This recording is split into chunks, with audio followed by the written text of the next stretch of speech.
Reconnaître la présence parmi nous de la candidate députée dans la circonscription d'Outremont, Madame Roxane Gendron. Roxane.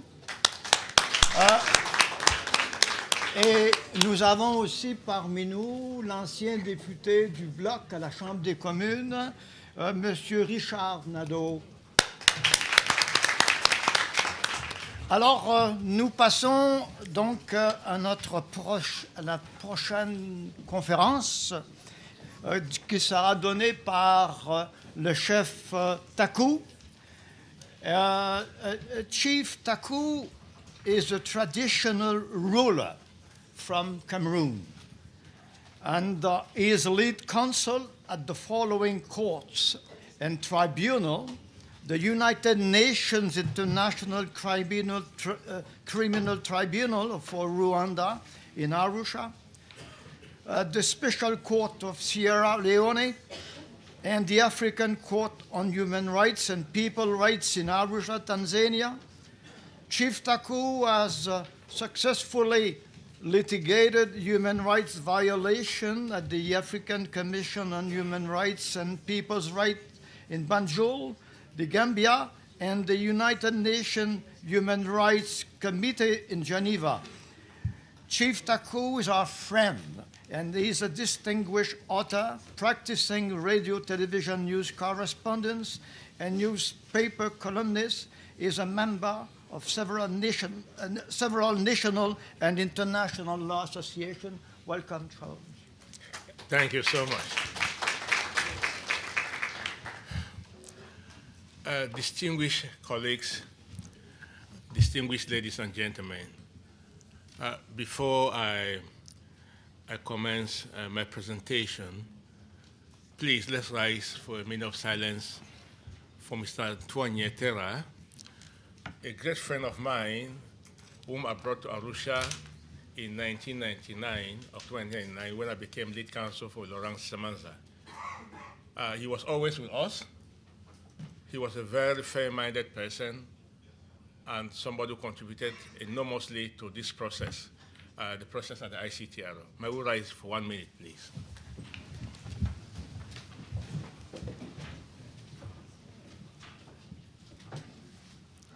You may be seated, please. Now, also, before I start my paper, permit me very briefly to make a comment on the point that was raised here concerning the case of Mr. Mugesera. Mugesera, yeah. From 1999, when I came to Arusha, we litigated this matter in almost every of the cases we had, because the evidence against Mr. Mugesera was presented as evidence of the planification of the genocide. And consistently, in each case, it had been rejected. I'm therefore surprised that Canada, of all, that is paraded as one of the democratic nations, should hand him over to a tyrant in order to imprison him on evidence that has been tried, scrutinized in Arusha for over 12 years and found not to be credible. That said, distinguished ladies and gentlemen, let's take our minds back to 1884. Now, 1884, you remember, was the partition of Africa in Benin.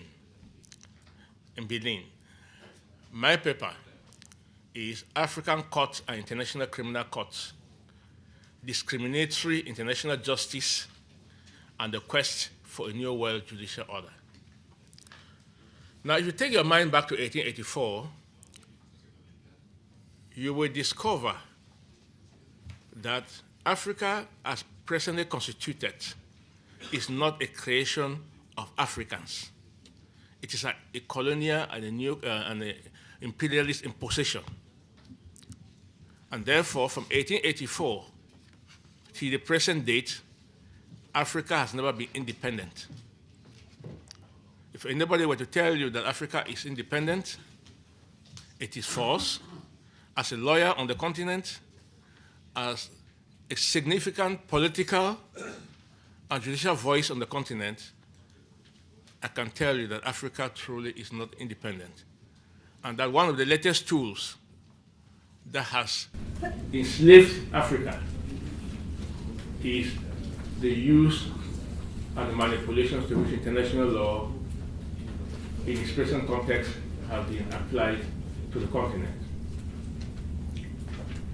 Now, the first World Peace Conference took place in The Hague, 1899. In that conference, the Russian delegate proposed the creation of a standing international court as a component to the establishment and protection and promotion of world peace. That decision was rejected because the concept itself became highly political. The smaller nations of the world, well, when I say the world, I mean of Europe, did not want to tamper with their sovereignty. So the concept of the creation of standing international court failed. In 1907, in the Second World Peace Conference, the same notion was raised, but it failed. Now, right away you will see that either in 1898 or 1907, Africa was not represented. Africa was not even contemplated because Africa was not a subject of international law. Africa was chattel, Africa was property. Africa was a slave farm for some imperial European countries, some of them as small as Belgium. That the whole of the Congo was a farm of the Belgian king. And paradoxically, it's in the Congo that within this period, that one of the greatest genocides, which have never been recognized, were perpetrated on the Congolese. And paradoxically, as this paper progresses, you find that the situation of the Congo has never changed, has never improved from then. Now, after the First World War, the League of Nations was created. The International Court, the Permanent Court of International Justice, as it was called, that was formed outside the League as a principal judicial organ, litigated disputes involving what they called then civilized nations. Africa was not concerned with this because Africa was not the subject of international law. Nor did anybody imagine that Africa or Africans deserve the protections that this